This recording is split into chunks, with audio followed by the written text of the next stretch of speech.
Hello दोस्तों, कैसे हैं आप सब। स्वागत है आप सभी का कॉमिक वर्ल्ड 2.0 पर। तो चलिए दोस्तों, शुरू करते हैं वेद प्रकाश शर्मा के नॉवेल मिस्टर चैलेंज का चौथा भाग। अगला दृश्य। कमरे में केवल मैं, जैकी और विभा थे। बाकी सबको बाहर निकाल दिया गया था। बाहर निकलते बंसल से विभा ने कहा था, नगेंद्र और ललिता को मेरे पास भेजो। उसका आदेश हम तीनों को चौंका देने वाला था। बंसल चौंका ज़रूर, मगर बगैर कुछ कहे बाहर चला गया। सवाल करने का हौसला जैकी भी न कर सका। मैंने ज़रूर पूछ लिया, क्या नगेंद्र और ललिता इस केस में कोई मदद कर सकते हैं? पता नहीं, विभा ने सपाट स्वर में कहा। मुश्किल से 5 मिनट बाद नगेंद्र और ललिता कमरे के दरवाजे पर नजर आए। दोनों के चेहरे बुझे हुए थे। मैं देखते ही पहचान गया, यकीनन उनसे कोई अपराध हो गया है, मगर क्या, मैं नहीं जान पाया। उसी को जानने के लिए दिलो दिमाग टकटकी लगाए हुए था। वे दरवाजे पर ठिठक गए, अंदर आने के लिए मानो कदम न उठ सके। विभा के मुंह से आवाज़ नहीं, कोड़े की फटकार निकली, अंदर आओ। मानो किसी यंत्र ने दोनों को अंदर ढकेला। वेद, नजरें उन्हीं पर टिकाए हुए विभा ने मुझसे कहा, दरवाज़ा बंद कर दो। मैंने नगेंद्र और ललिता के पीछे पहुंचकर दरवाज़ा बंद किया। करीब आओ। हंटर की एक और फटकार। वे इस तरह आगे बढ़े जैसे हॉरर फिल्म का करेक्टर भूत की तरफ बढ़ता है। रोने को तैयार थे दोनों, चेहरों पर आतंक, दहशत। डग डग करके विभा के पास पहुंचे और फिर दोनों एक तरह पछाड़ सी खाकर उसके कदमों में गिरे, जैसे एक ही चाबी से हरकत में आने वाले खिलौने हों। दोनों के मुंह से लगभग एक जैसे लफ्ज़ निकले, हमें माफ़ कर दीजिए विभा जी। मैं और जैकी अवाक। हमें क्या मालूम अपनी कौन सी गलती की माफ़ी मांग रहे थे वे। उठो। विभा के मुखड़े पर छाई कठोरता ज्यों की त्यों विराजमान रही। खड़े होकर बात करो। दोनों एक साथ खड़े हो गए। वे सचमुच आंसुओं से रो रहे थे। इसका मतलब तुम जान गए हो कि मैं क्या जान गई हूँ। इन शब्दों के साथ जो कुछ बेवा ने कहना शुरू किया, कम से कम मेरे और जैकी के लिए वो पहेली जैसा ही था। जानोगी भी क्यों नहीं? कैंपस में बता चुकी हूँ कि हेलमेट वाले से हुई मुठभेड़ से पहले मैं कहाँ थी। समझ सकते हो, तुम्हारी सारी बकवास मैंने सुनी है। हम दोनों तबाह हो जाएंगे बेवा जी, नगेंद्र ने कहा। नौकरी चली जाएगी हमारी। नर्क में गिरने से पहले नहीं सोचा था? दोनों चुप। ये तो मर्द है। मैं तुमसे पूछती हूँ ललिता, क्या सोचकर कीचड़ में गिरी तुम? क्या दुनिया में जिस्मानी भूख ही सब कुछ है? तुम्हारे पति को पता लगेगा तो क्या होगा? अब जाकर मेरी और जैकी की बुद्धि के कपाट खुले। ललिता कह रही थी, इसने मुझे बहका लिया था मैडम। शड़प। बेवा गुर्राई, तुम बच्ची नहीं हो जिसे बहका लिया। पुनः खामोशी। कब से चल रहा है ये सब? दोनों गर्दन झुकाए खड़े रहे। बेवा गुर्राई, जवाब दो। 6 महीने से, दोनों एक साथ बोले। सत्या मैडम जानती थी? नहीं। अपनी बातों के दरमियान तुमने कहा था पहले चंद्रमोहन मरा फिर हिमानी, कहा था ना? जी। क्यों कहा ऐसा? ललिता ने पहली बार चेहरा ऊपर उठाकर पूछा। क्यों, इसमें भी कुछ गलत था? हाँ, गलत था। इसमें क्या गलत था मैडम? खुद सोचो। सोचकर जवाब दो, क्या गलत था इसमें? कुछ देर चुप रही ललिता, फिर बोली, मुझे तो कुछ नहीं गलत नहीं लग रहा। तुम जवाब दो नगेंद्र, जो कहा उसमें क्या गलत था? पहले चंद्रमोहन नहीं, सत्या मैडम मरी थी। आई बात समझ में? अब बोलो, सत्या मैडम को कैसे भूल गई तुम? ये क्यों नहीं कहा कि पहले सत्या फिर चंद्रमोहन उसके बाद हिमानी का मर्डर हुआ? भूली नहीं थी। भूलने का तो सवाल ही नहीं उठता। बस जो मुंह में आया वो कहती चली गई। बात को इतनी गहराई तक मैं सोच भी कैसे सकती थी? और कोई कारण तो नहीं है? और क्या कारण हो सकता है? इस बार विभा उसे केवल घूरती रही, बोली कुछ नहीं। थोड़े अंतराल के बाद कहा, अब तुम जा सकते हो, मगर सुनो, यदि चाहते हो ये करतूत इस कमरे में बंद रहे तो जो कर रहे थे उसे फ़ौरन बंद कर दो। बार बार वादा करने के बाद दोनों बाहर गए। विभा ने फिर मुझसे दरवाज़ा बंद करने के लिए कहा। मैं समझ गया, अभी उसके पास कोई और कोड भी है। अतः लपक का दरवाज़ा बंद किया। पलट कर उसकी तरफ बढ़ते हुए कहा, कभी कभी तो महत्वहीन बात को ज़्यादा लंबी नहीं कर देती विभा। कौन सी बात की तरफ इशारा है तुम्हारा? यही कि तुमने अपने सेंटेंस में सत्या का नाम नहीं लिया। काश तुम समझ सकते। यह महत्वहीन नहीं बल्कि अत्यंत महत्वपूर्ण बात है। ये ऐसी बात है जो स्वप्न में भी किसी के मुंह से नहीं निकलनी चाहिए। शुरू से जो शख्स कॉलेज में घटी घटनाओं का चश्मदीद गवाह है, अगर वह बगैर सोचे समझे भी मुंह से लफ्ज़ निकाले तो स्वाभाविक रूप से वही निकलेगा जो हुआ है। उसने सत्या का नाम नहीं लिया। ये बात अस्वाभाविक है, और अस्वाभाविक बात कत्ले के केस की इन्वेस्टिगेशन कर रहे शख्स को हर हाल में खटकनी चाहिए। इसलिए तुम्हें खटकी। यकीनन। नतीजा क्या निकला? अस्वाभाविक और ललिता के मुंह से क्यों निकली? फिलहाल तुम उसे छोड़ो, मैं तुम्हें हत्यारे की एक चीज़ दिखाना चाहती हूँ। हत्यारे की चीज़? मैं उछल गया। चौंकने के भाव जैकी के चेहरे पर भी थे। विभा ने जेब से लॉकेट निकाल कर मेज़ पर रख दिया। सोने की चेन में सोने का ही बना दिल लगा था। अरे! जैकी उछल पड़ा। ये तो लविंद्र का है। लविंद्र का? मैं और विभा चौंक पड़े। आपने नहीं देखा इसे? उस वक्त राइटिंग टेबल पर ही तो पड़ा था जब हम लोग हिमानी के कमरे से उसके कमरे में पहुंचे। इसका आया आधा हिस्सा मेज़ पर रखी बुक्स के नीचे दबा था, मगर ये दिल वाला हिस्सा साफ नजर आ रहा था। मैं दावे के साथ कह सकता हूँ ये वही है। आपको कहाँ से मिला? हत्यारे के गले से। बुरी तरह उद्विग्न मैंने कहा, प्लीज़ विवाह डिटेल बताओ। तुम तो जानते हो मारधाड़ से मेरा कभी कोई ताल्लुक नहीं रहा। इसके बावजूद जब हेलमेट वाला सामने पड़ा तो उसका पीछा करने के अलावा कुछ नहीं सूझा। बरामदे में उससे गुत्थम गुत्था हुई। मुकाबला तो खैर मैं क्या कर पाती। रबर की गुड़िया की तरह उसने मुझे उठाकर क्लासरूम में फेंक दिया। कदाचित उस वक्त मेरे हाथ उसके गिरेबान पर थे। बस इतना ही कह सकती हूँ। थोड़ा होश आया तो इसे अपनी उंगलियों में उलझा पाया। तुम दोनों की बातों को मिला दिया जाए तो हेलमेट वाला लविंद्र हुआ। मैंने इसे देखा है। मुझे हैरत है बेवाजी। हर चीज़ को बारीकी से देखने की आदत के बावजूद आप क्यों नहीं देख सकी? सामने ही तो पड़ा था। उस वक्त मेरी नज़र सीधी एस्ट्रे पर गई थी, विभा ने कहा, और फिर लविंद्र के चेहरे पर जम गई क्योंकि मैं समझ चुकी थी हिमानी के कमरे में वही गया था। ये तो क्लियर है, हेलमेट वाला वही है। उसे फ़ौरन गिरफ्तार कर लेना चाहिए। उतावलापन मेरी कार्य प्रणाली में नहीं है। कहने के साथ विभा ने लॉकेट उठाया। उसका दिल वाला हिस्सा किसी डिबिया जैसा था। विभा ने उसे खोला। दिल किसी छोटी सी किताब की मानने खुल गया और उसमें से टपक पड़ा एक नन्हा सा फोटो। फोटो मेज़ पर उल्टा गिरा था। हम तीनों की नज़रें एक दूसरे से उलझ कर रह गई। दिल धाड़ धाड़ करके बज रहे थे। दिमागों में एक ही सवाल था, किसका फ़ोटो है ये? क्या सस्पेंस खुलने वाला है? विभा ने अपने नाखूनों से किसी सुहागन की बिंदी जितना बड़ा वह फ़ोटो उठाकर उलट दिया। मेरे और जैकी के हलक से विस्मयजनक चीख निकल पड़ी। अगला दृश्य। डर देखी है तुमने? डर? लवेंद्र चिहुका। फिल्म की बात कर रहा हूँ। शाहरुख खान था उसमें, जूही चावला भी थी। बड़ा अजीब सवाल पूछ रहे हैं आप। जवाब दो। मैं गुर्राया। नहीं। अंजाम? जी। ये वैसी ही दूसरी फिल्म का नाम है। मैंने नहीं देखी। बाजीगर? मैं फिल्म नहीं देखता, मगर हरकतें तीनों फिल्मों के शाहरुख जैसी करते हो। आप क्या बात कर रहे हैं? मेरी समझ में कुछ नहीं आ रहा। समझ कर अनजान बनने की यह आदत तुम पहली बार नहीं दिखा रहे। लोग अक्सर ऐसा करते हैं। विभा जी प्लीज़। एकाएक उसने विभा की तरफ बढ़ना चाहा। मुझे बताइए तो सही, बात क्या है? मैंने उसका कॉलर पकड़कर अपनी तरफ घसीटते हुए कहा, इधर बात करो मिस्टर लवेंद्र। इधर कमान इस वक्त मेरे हाथ में है, क्योंकि वो शख्स मैं हूँ जो जानता है कि तुम सत्या श्रीवास्तव से कितनी गहराइयों तक मोहब्बत करते थे। उस मोहब्बत का भला आप क्या जिक्र है? कुछ लोगों की फितरत बड़ी अजीब होती है हुजूर। जिस चीज़ पर उनकी नज़र पड़ जाए तो वे किसी भी कीमत पर उसे हासिल करते हैं, या तोड़ देते हैं, फोड़ देते हैं, ख़त्म कर देते हैं, गारत कर देते हैं दुनिया से, जैसे सत्या गारत हो गई। पता नहीं आप क्या पहेलियाँ बुझा रहे हैं। जो कहना है साफ साफ कहिए ना। लॉकेट कहाँ है तुम्हारा? लॉकेट? सीधा साधा सवाल भी पहेली लग रहा है क्या? मेरे पास कोई लॉकेट नहीं है।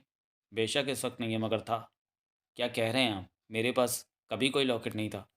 झूठ बोलने की कोशिश की तो भूसा भर दूंगा खाल में। चीखते हुए जैकी ने झपट कर दोनों हाथों से गिरेबान पकड़ लिया। उसके सारे वजूद को हिलाता हुआ दांत भींच कर गुर्राया। मैंने इसी कमरे में लॉकेट को अपनी आंखों से देखा है।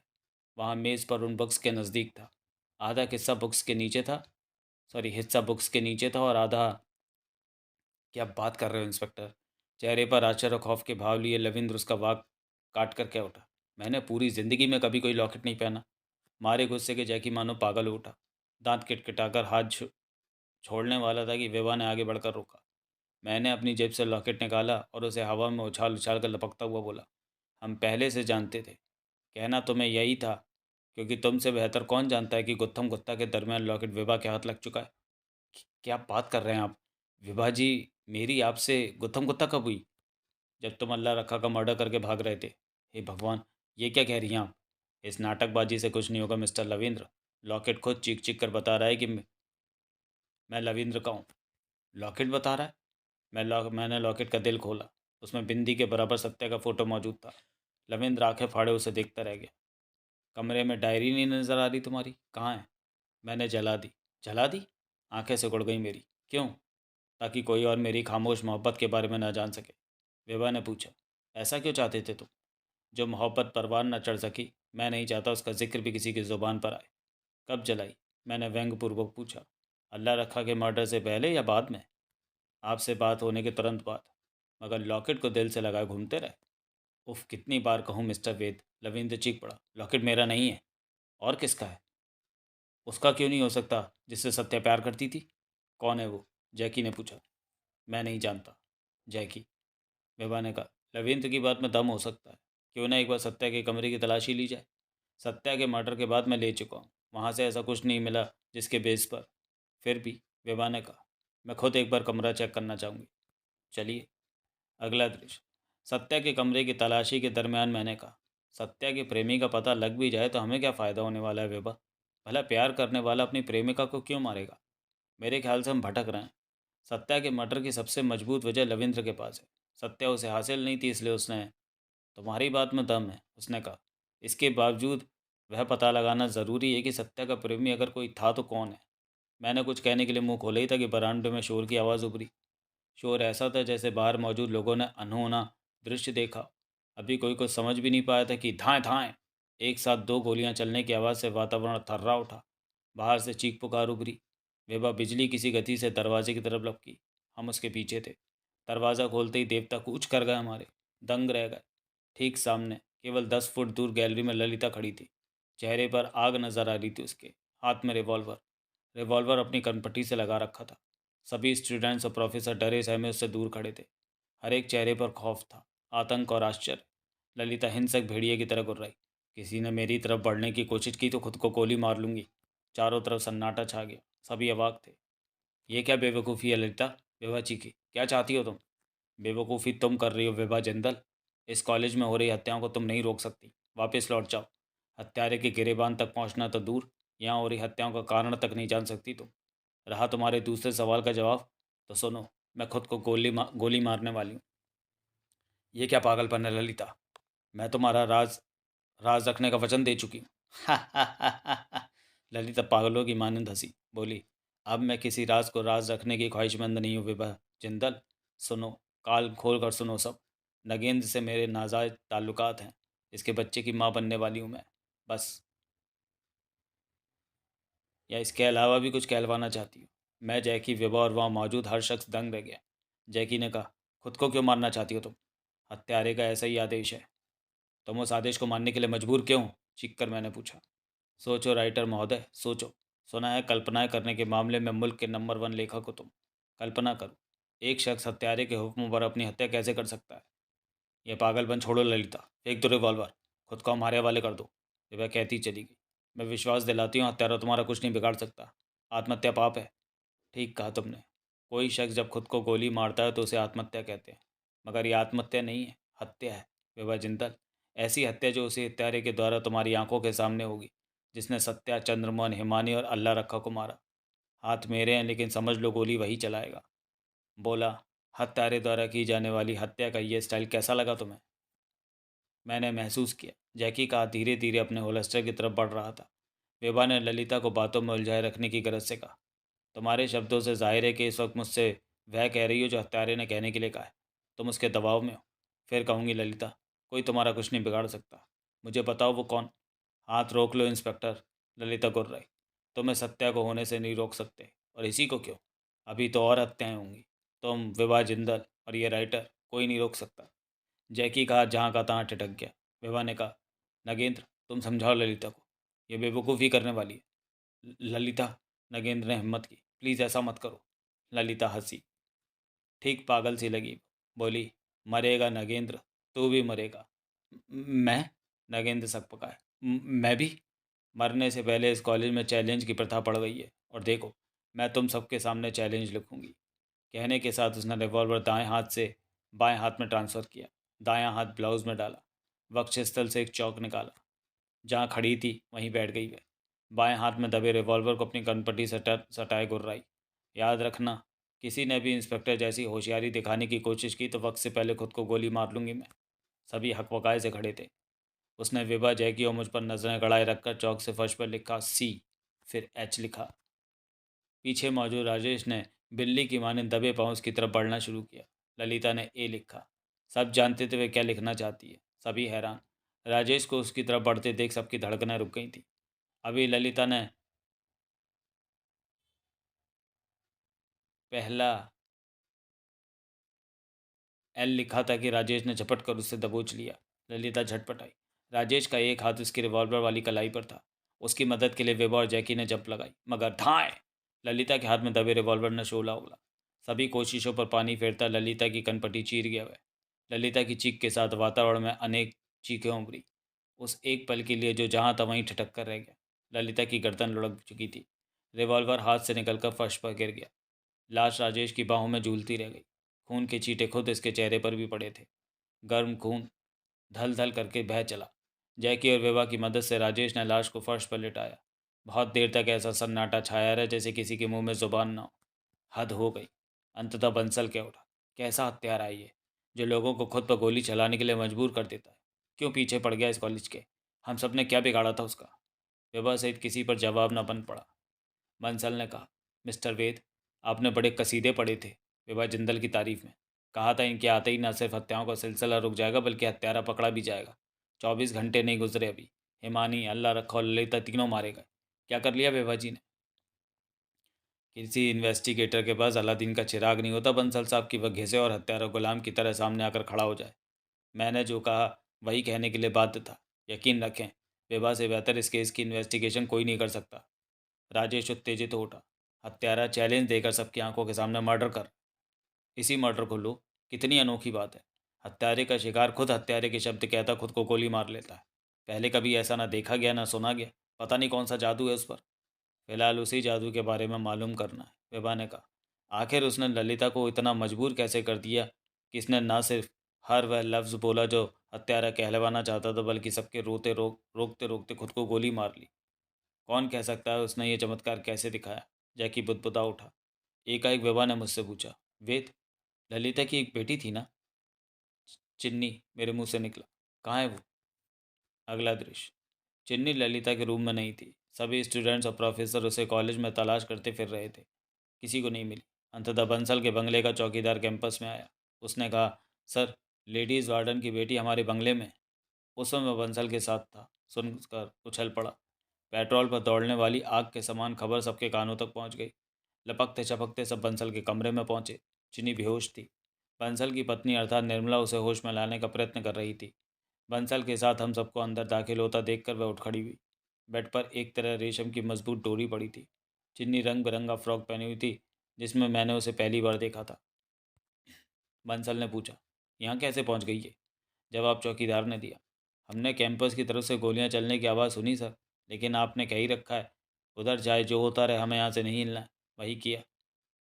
तब भी जब लाइट गई गोलियां चली, लेकिन जब दूसरी बार अब से थोड़ी देर पहले फायरिंग हुई तो चकराए। कॉलेज में आखिर हो क्या रहा है ये जानने के लिए बरामदे से निकले। मेम साहब सो रही थी। हम बगीचे में पहुंचे। चौंके। एक झाड़ी के साय में ये बच्ची पड़ी थी, बुरी तरह बंधी हुई, बेहोश।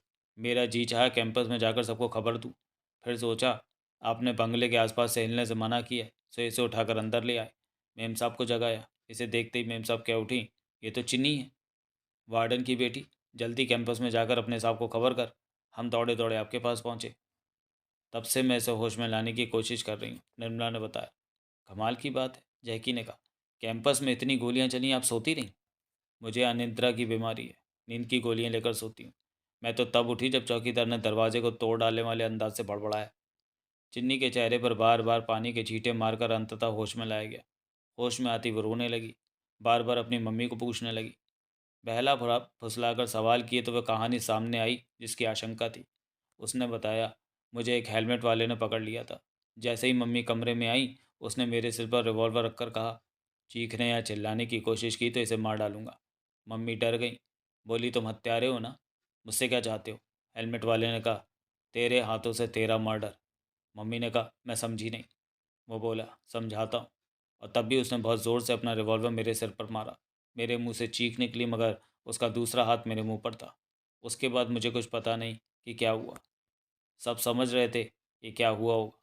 जाहिर था बेटी को बचाने के लिए ललिता ने केवल वह कहा और किया जो हत्यारा चाहता था, बल्कि अपनी जान तक दे दी। सब कुछ बताने के बाद चिन्नी हिचकियाँ ले लेकर मम्मी के बारे में पूछती रही। बेचारी को कौन क्या जवाब देता। एकाएक विभा ने निर्मला से कहा, आपकी नथ बहुत सुंदर है। नथ? निर्मला का हाथ सतह अपनी नाक पर पहुंच गया। और शायद कीमती भी। डायमंड की है क्या? जी जी। विभा का टॉपिक हैरत अंगेज था। हमें लगा दिमाग तो नहीं फिर गया इसका। कहाँ हत्यारे द्वारा किए जा रहे मर्डर, कहाँ निर्मला की नथ। इस वक्त हमें पेचीदगियों से भरी घटनाओं पर विचार करना चाहिए था, या किसी के गहनों पर। सबका नेतृत्व करते हुए अंततः मैंने कही दिया, विभा, ये वक्त किसी के गहनों की तारीफ करने का है या?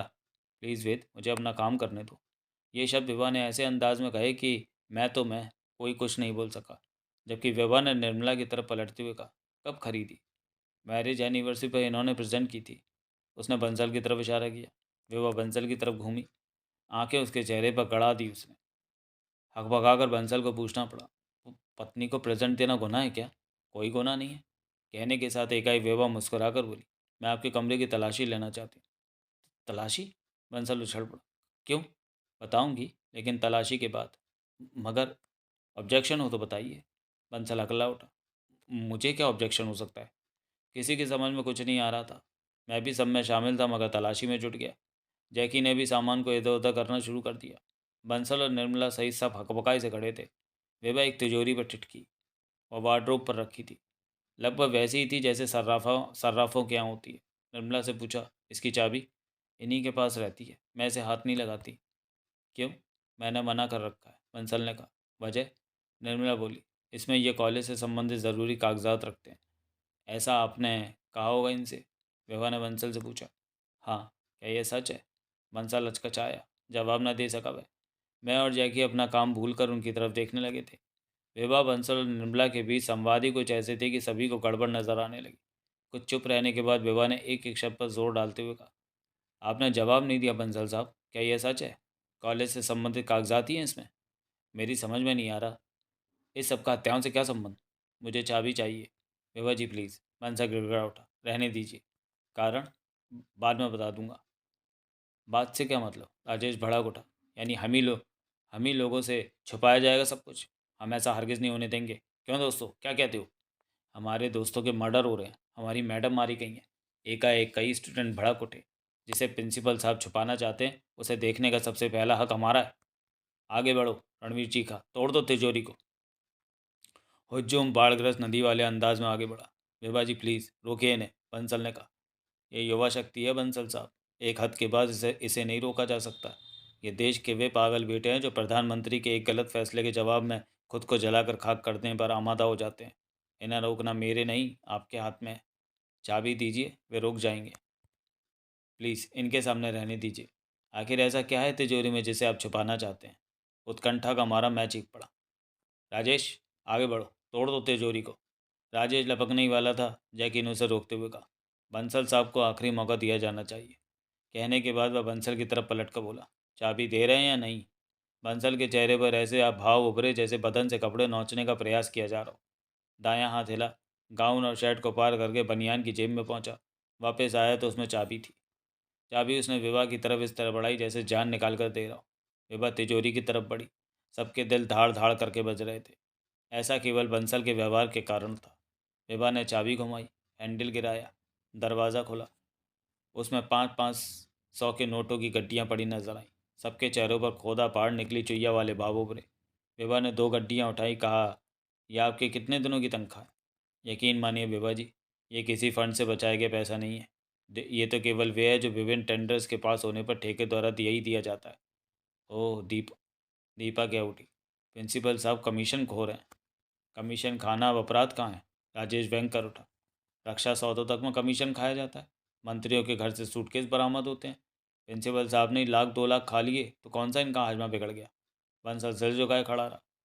इधर टीका टिप्पणी चल रही थी, उधर विभा ने एक नज़र और तिजोरी के अंदर डाली। इस बार उसके हाथ एक कार्ड लगा। एक ऐसा कार्ड जो किसी के बर्थडे पर दिया जाता है। विभा ने उसे खोला। टिप्पणियाँ बंद हो गई थी। सबकी नज़र उस पर थी। मैं और जैकी विभा के नज़दीक पहुँचे। उस पर लिखा मैटर पड़ा। बुरी तरह चौंके हम। दिमाग के कपाट तेज आंधी से खुलकर पट पट की आवाज़ के साथ लड़खड़ा खड़खड़ाने लगे। सबसे ऊपर लिखा था, स्वीट हार्ट। बीच में बधाई का ऐसा प्रिंटेड मैटर था जो केवल प्रेमिका द्वारा प्रेमी को लिखा जाना चाहिए, और सबसे नीचे था सत्या श्रीवास्तव के साइन। बिजलियाँ सी कौंध रही थी मेरे दिमाग में। तो क्या सत्या का प्रेमी बंसल था? मेरे दिमाग में गाड़ी में विभा द्वारा कही गई बातें चकरा रही थी। जैकी क्या उठा। शायद वो मिल गया विभा जी जिसकी हमें तलाश थी।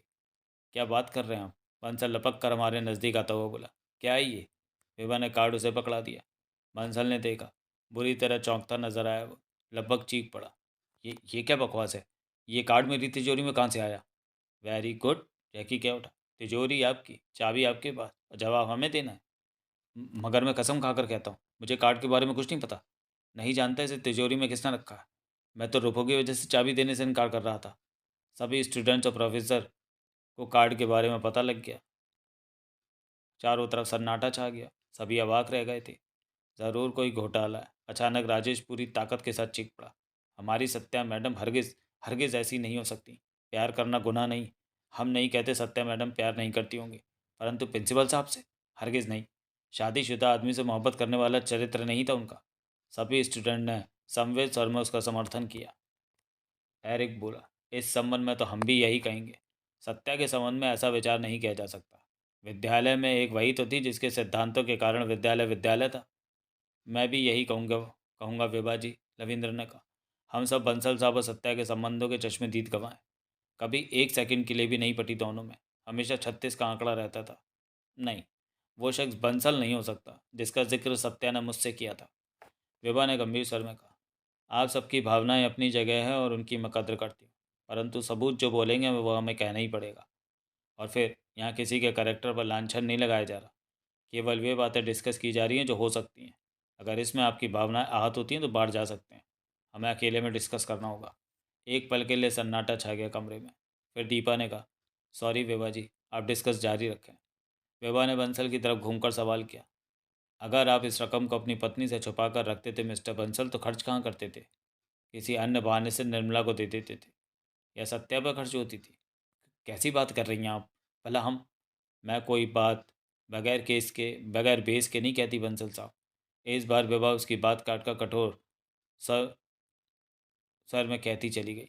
जैसी नथ आपकी बीवी ने पहन रखी थी वैसी नथ मेरे पास भी है। कहने के साथ विभा ने जीन्स की जेब से एक नथ निकालकर मेज़ पर डाल दी। अकेला बंसल नहीं बल्कि सब हक्के बक्के रह गए। मैं भी, जैकी भी। हर नज़र कभी मेज़ पर पड़ी नथ को देख रही थी तो कभी निर्मला की नाक में मौजूद नथ को। जुड़वे बहनें सी लग रही थी दोनों। ये नथ मुझे सत्या के कमरे से मिली है। वह एक एक शब्द को चबाती कहती चली गई। और ऐसी नथ निर्मला जी की नाक में देखकर मैं चौंक पड़ी। आपके कमरे की तलाशी लेने का ख्याल नहीं आया था मुझे। इन नथों के एक जैसी होने ने मुझे प्रेरित किया। और अब तिजोरी से इस कार्ड के मिलने ने स्टोरी पूरी कर दी। मुझे दुख है मिस्टर बंसल। नथ और कार्ड मिलकर उसी कहानी की पुष्टि कर रहे हैं जिस पर कॉलेज के किसी शख्स को विश्वास नहीं आ रहा। बोलिए, अब आपको कुछ कहना है इस बारे में? सत्या पर ये नथ कहाँ से आई? मैं कुछ नहीं कह सकता। विवाह द्वारा किए रहस्योद्घाटन ने सभी को हैरान कर दिया। ताले पड़ गए जुबानों पर। सारे तथ्य अकाट्य होने के बावजूद जाने के स्टूडेंट्स और प्रोफेसर की तरह मेरा दिल भी उस सबको सच मानने के लिए तैयार नहीं था जो कार्ड और नथ कह रहे थे। एकाएक विवाह ने वहाँ छाई लंबी खामोशी को तोड़ा। मानना पड़ेगा जैकी, एक बार फिर मानना पड़ेगा, हत्यारा बेहद चालाक है। अपनी उंगलियों पर नचाने की कोशिश कर रहा है हमें। सभी चौंक पड़े। कोई विवाह के उपरोक्त शब्दों का अर्थ ना समझ सका। जैकी ने पूछा, आप कहना क्या चाहती हैं? वो हमारे दिमागों में वही स्टोरी ठूसना चाहता है जो कार्ड मिलने पर हमने शुरू की और नथ दिखाकर ख़त्म मैंने। विभा कहती चली गई, बहुत ही बड़ा शातिर है कोई। पहले मेरे यहाँ सत्या के कमरे से नथ लगवाता है, उसके बाद चिन्नी के जरिए यहाँ भेजता है। वो जानता है निर्मला की रत मेरी नज़रों से छुप नहीं सकेगी और मैं कमरे की तलाशी लेने का निश्चय करूँगी। तिजोरी में क्योंकि नंबर 2 की रकम, इसलिए बंसल साहब चाबी देने में आनाकानी करेंगे, शक के दायरे में आएंगे। वो जानता है बंसल साहब आनाकानी चाहे जितनी करें, मगर हम लोग मानने वाले नहीं हैं। अंततः कार्ड तक पहुँच कर ही दम लेंगे और स्टोरी पूरी हो जाएगी। बंसल खुश, प्रोफेसर खुश, स्टूडेंट खुश। एकता बोली, मैं भी यही कहना चाहती थी विभा जी। जैकी ने कहा, आखिर आप किस बेस पर इस सबको हत्यारे की साजिश बता रही हैं? कार्ड को ध्यान से देखो। देख चुका हूँ। केवल देखा है, ध्यान से नहीं देखा। अब देखो। जैकी ने कार्ड देखते हुए कहा, क्या देखो? इसमें कुछ कमी है, मुझे नज़र नहीं आ रही। बंसल साहब का नाम नहीं है इसमें। ये कमी नहीं है, फैशन है विभा जी। आजकल ऐसे कार्डों पर नाम नहीं लिखे जाते। उस अवस्था में डेट ऑफ बर्थ लिखी जाती है। सो तो है, क्यों नहीं लिखी गई? कहना क्या चाहती हैं आप? और गौर से देखो, स्वीट हार्ट और प्रिंटेड मैटर में एक स्थान पर इंक रिमूवर का इस्तेमाल किया गया है। स्पष्ट है कुछ मिटाया गया वहाँ से। ये काम बारीकी से किया गया, परंतु ध्यान से देखो कारस्तानी नजर आ जाएगी। कार्ड पर जमी जैकी की आंखें चमक उठी, मुंह से निकला, वाकई? क्या लिखा गया होगा वहाँ? शायद डेट ऑफ बर्थ। मिटाने की ज़रूरत इसलिए पड़ी क्योंकि वह बंसल साहब की डेट नहीं होगी। मेरा ख्याल है सत्या के प्रेमी की। तो क्या हत्यारा सत्या का प्रेमी ही है? उसी ने बंसल को फंसाने के लिए सत्या द्वारा खुद को दिया गया कार्ड तिजोरी में रख दिया। इस बारे में अभी विश्वासपूर्वक कुछ नहीं कहा जा सकता। एकाएक दीपा ने कहा, मेरे दिमाग में एक बात कौंध रही है विभा जी। बोलो। क्या ज़रूरी है सत्या मैडम का कोई प्रेमी हो? सब चौंक पड़े। विभा भी बोली, क्या कहना चाहती हो? केवल लवेंद्र भूषण सर के बयान के बेस पर हम ये मान बैठे हैं कि सत्या मैडम किसी से प्यार करती थी। एक आदमी, एक अकेले आदमी के कहने मात्र से हमें किसी अस्तित्व को स्वीकार कर लेना चाहिए। क्या ऐसा करके हम समझदारी कर रहे हैं? क्या कहना चाहती हो तुम? लवेंद्र भड़क उठा। क्या मैं झूठ बोल रहा हूँ? सॉरी सर, दीपा ने कहा, यह मतलब नहीं था मेरा। मैं ये कहना चाहती हूँ, मुमकिन है सत्या मैडम ने आपसे पीछा छुड़ाने के लिए कह दिया था कि वे पहले किसी से मोहब्बत करती हैं। मुझे नहीं मालूम उसने झूठ कहा था या सच, मगर कहा ज़रूर था। बात में दम है विभाजी। जैकी कह उठा। केवल एक आदमी, वह भी ऐसा जो ये दावा नहीं कर सकता कि सत्या ने उससे सच ही बोला था, कि बेस पर हम किसी अस्तित्व को कैसे स्वीकार कर सकते हैं? क्या पता ऐसे किसी शख्स का अस्तित्व हो ही नहीं। ये बात कार्ड मिलने से पहले उठती तो वो दमदार थी। विभा ने कहा, कार्ड गवाह है। किसी न किसी से सत्या मोहब्बत ज़रूर करती थी। वह वो है जिसकी डेट ऑफ बर्थ इस पर से मिटा दी गई है। एक बार फिर कमरे में खामोशी छा गई। अब मैं जिस घटना का जिक्र करने वाला हूँ, उसने चैलेंज वाली पहेली एक झटके से खोल कर रख दी। वो हुआ जो हुआ उसे घटना कहना भी शायद गलत है। मैं सोच भी नहीं सकता था इस पहेली को खुशबू हल कर देगी। मेरी सबसे छोटी बेटी। उसने एक ही झटके में विभा के दिमाग के समस्त तार झंझना दिए। रात भर कॉलेज में रहने के बाद हम सुबह घर पहुंचे थे। करिश्मा गरिमा कॉलेज और खुशबू शगुन स्कूल गए हुए थे। मधु को संक्षेप में सब कुछ बताकर उसकी जिज्ञासा शांत की। उसके बाद विभा गेस्ट रूम में और मैं अपने कमरे में आराम करने चला गया। दोपहर 1 बजे सोकर उठा। मधु ने विभा के बारे में पूछा तो उसने कहा, विभा बहन कुछ देर पहले उठी हैं, बेड टी ले रही हैं। मैं चाय गेस्ट रूम में भेजने के लिए कहकर वहाँ पहुँचा। विभा एक सोफे पर बैठी चाय पी रही थी। कुछ देर बाद मधु मेरे साथ अपनी चाय लेकर वहीं आ गई। केस पर चर्चा शुरू हो गई। चर्चा चली रही थी कि खुशबू स्कूल से आ गई। विभा हौले से मुस्कुरा कर कह उठी, अभी तक तुमने हथेली पर अपना नाम लिखना नहीं छोड़ा खुशबू रानी? कहा, आंटी। उसने अपनी हथेली दिखाते हुए कहा, सिर्फ के ही लिखती हूँ। बात एक ही है। कि का खुशबू। और कहते कहते विभा उछल पड़ी। अचानक मेरी तरफ पलटकर बोली, C for Chandramohan, H for Himani, A for Allah Rakha और एल फॉर ललिता। मैं और मधु चकरा गए। समझ नहीं सके कि वह क्या कह रही है। एक सेकंड को तो ऐसा लगा जैसे विभा पागल हो गई हो। वो कहती चली गई, इसी क्रम में मर्डर हो रहे हैं वेद, गौर करो। चंद्रमोहन, हिमानी, अल्लाह रखा और ललिता। सत्या को भूल रही हो तुम। सबसे पहले उसी की हत्या हुई और मरने से पहले उसने चैलेंज लिखा। नहीं, वो चैलेंज नहीं था, बल्कि अपने हत्यारों के नाम लिखे थे उसने। हर अक्षर से एक नाम शुरू होता है। कुल मिलाकर 9 अक्षर हैं, अर्थात 9 लोगों ने हत्या की। यह इत्तेफाक है। वे 9 अक्षर मिलाकर चैलेंज की स्पेलिंग बन गई। अगर वह चैलेंज लिखना चाहती तो जैसा कि मैंने पहले कहा, स्मॉल इंग्लिश में लिखना चाहिए था। उस वक्त हमारे दिमाग में सवाल अटका था कि उसने चैलेंज कैपिटल लेटर्स में क्यों लिखा। जवाब स्पष्ट है, उसने चैलेंज नहीं बल्कि अपने 9 हत्यारों के नाम के पहले लेटर्स लिखे थे। जो वो कहना चाहती थी वह इन्हीं लेटर्स के स्मॉल इस्तेमाल से नहीं कहा जा सकता था। हालांकि मुझे उसकी बात जची, लेकिन क्रॉस किया। सत्या ही क्यों? हर मरने वाले ने यही लेटर्स लिखे हैं। वही। एक एक शब्द पर जोर देती चली गई विभा। यही भ्रम फैलाना चाहता था हत्यारा, ये कि बाकी सब हत्याएं भी सत्या की हत्या की श्रृंखला है और हम फंसे रहे। अब बात मेरी समझ में आ गई। सबसे बड़ी भूल हम अन्य हत्याओं को सत्या की हत्या की श्रृंखला समझ कर रहे हैं वेद। हकीकत यह है कि बाकी की हत्याएं सत्या की हत्या के बदले में किए मर्डर है। मेरी समझ में नहीं आ रहा तुम कहना क्या चाहती हो। पहली हल हो चुकी है दोस्त। इस छोटी सी लड़की की बचकानी हरकत ने मेरे दिमाग में सब कुछ क्लियर कर दिया। उत्साह से भरी विवाह कहती चली गई, अब पूरा किस्सा सुनो। मोहब्बत करने वालों के बीच अक्सर हर भाषाओं का आविष्कार और चलन प्रचलित हो जाता है। कदाचित वैसे ही सत्य और उसके प्रेमी के बीच हुआ।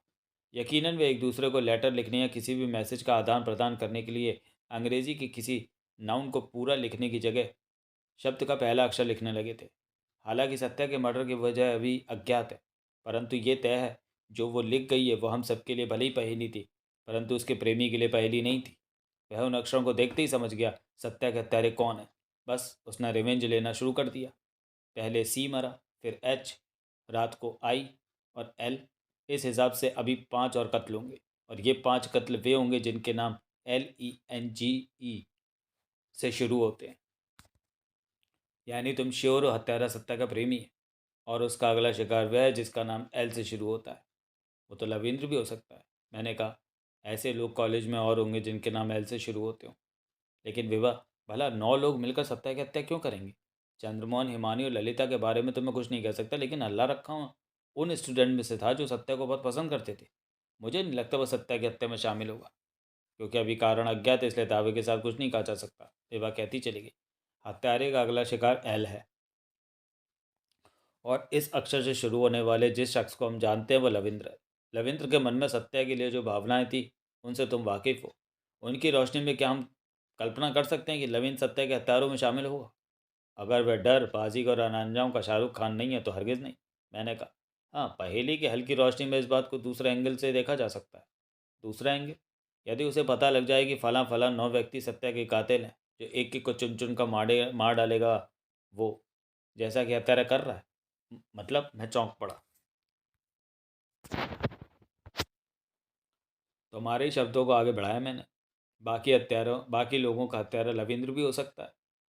अभी तो तुम कह रही थी हत्यारा सत्ता का प्रेमी है। लविंद्र प्रेमी नहीं था क्या? मगर उसने बताया। अब दीपा द्वारा प्रस्तुत किए गए विचारों पर गौर करो। मेरी बात काटकर विभा कहती चली गई, सत्या के प्रेमी का अस्तित्व हमारे दिमागों में केवल लविंद्र के बयानों से बना है। उसके अलावा ऐसा किसी शख्स के बारे में न कभी किसी ने सुना, न देखा। मज़े की बात यह है कि लविंद्र ने भी केवल कहा है ये कि सत्या ने उससे अपने प्रेमी का जिक्र किया था। ये सच ही है। इस बात का वह कोई प्रमाण पेश नहीं कर सका। मतलब क्या हुआ? लॉकेट को मत भूलो, वह पुख्ता तौर पर लविंद्र को हत्यारा गया था। बात को यूं समझो, जब तुम उससे मिले और डायरी को देखकर ताड़ गए कि वह सत्या का प्रेमी है, तो वह अंदर ही अंदर ये सोचकर घबरा गया कि हालांकि मैं सभी हत्याओं को सत्या की श्रृंखला में होने वाले मर्डर साबित करने का प्रयत्न कर रहा हूँ, परंतु इस केस की इन्वेस्टिगेशन पर निकले इस शख्स को मुमकिन है किसी स्पॉट पर इल्म हो जाए कि चंद्रमोहन से शुरू होने वाली हत्याएं सत्या की हत्या का रिवेंज है। तो इसका शक सत्य का प्रेमी होने के नाते सीता मुझ पर जाएगा। ऐसे हालात में बचने के लिए उसने तुमसे बात करते वक्त हाथों हाथ ऐसी कहानी गढ़ दी जिससे तुम्हारे दिमाग में ये बैठ जाए कि वह सत्या से एक तरफा प्रेम करता था। वह कोई और है जिससे सत्या प्यार करती थी, अर्थात उसकी कहानी झूठी थी। मेरे दिमाग में सत्या का काल्पनिक प्रेमी खड़ा कर दिया था उसने। क्यों नहीं हो सकता? बंसल की तिजोरी से निकला कार्ड उसी का रखा हो सकता है। विवाह की कहानी में कहीं कोई छेद नहीं नजर आया मुझे। सबूत और हालात चीख चीख कर लवेंद्र को हत्यारा बता रहे थे। मैं क्या उठा, कितनी अजीब बात है। पहेली का हल बता रहा है कि हत्यारे का अगला शिकार वो है जिसका नाम एल से शुरू होता है। वो लवेंद्र भी हो सकता है, और लवेंद्र ही हत्यारा भी लग रहा है हमें। मेरे ख्याल से तो आपका केस काफ़ी हद तक हल हो चुका है। काफ़ी देर से खामोश मधु ने कहा, आगे होने वाली हत्याओं को भी रोक सकते हैं आप। LENGE से शुरू होने वाले नामों वाले व्यक्तियों को पकड़िए, उनसे पूछिए कि सत्या की हत्या क्यों की। मेरे ख्याल से 1 घंटे में सच्चाई उगल देंगे। मधु ठीक कह रही है। हमें अगला कत्ल होने से पहले कॉलेज पहुंच जाना चाहिए। देर मैं कहाँ, तुम कर रहे हो। नहीं, सॉरी। विभा ने सोफे से सीधी छलांग बाथरूम के दरवाजे पर लगाई। एक पल के लिए ठिठकी वे पलटी और नज़दीक खड़ी खुशबू को बाहों में भर के प्यार करती हुई बोली, थैंक यू मेरी नन्ही बेटी, थैंक यू। तेरी छोटी सी शरारत ने मेरे दिमाग के सभी खिड़की दरवाजे खोल दिए। खुशबू नहीं समझ पाई उसने कितना बड़ा काम कर दिया। जो पहेली किसी के सुलझाए न सुलझ रही थी वो पल भर में सुलझ गई। खुशबू को यूं ही खड़ी छोड़कर विभा बाथरूम में समा गई। मैं अपने कमरे के साथ अटैच बाथरूम में पहुंचा। फ्रेश होकर निकला तो विभा को हॉल में बैठी पाया। मुझे देखती हुए खड़ी होती बोली, चलो। कुछ देर बाद रॉयल्स रॉयल कॉलेज की तरफ उड़ी चली जा रही थी। विभा का शोफर उसे ड्राइव कर रहा था।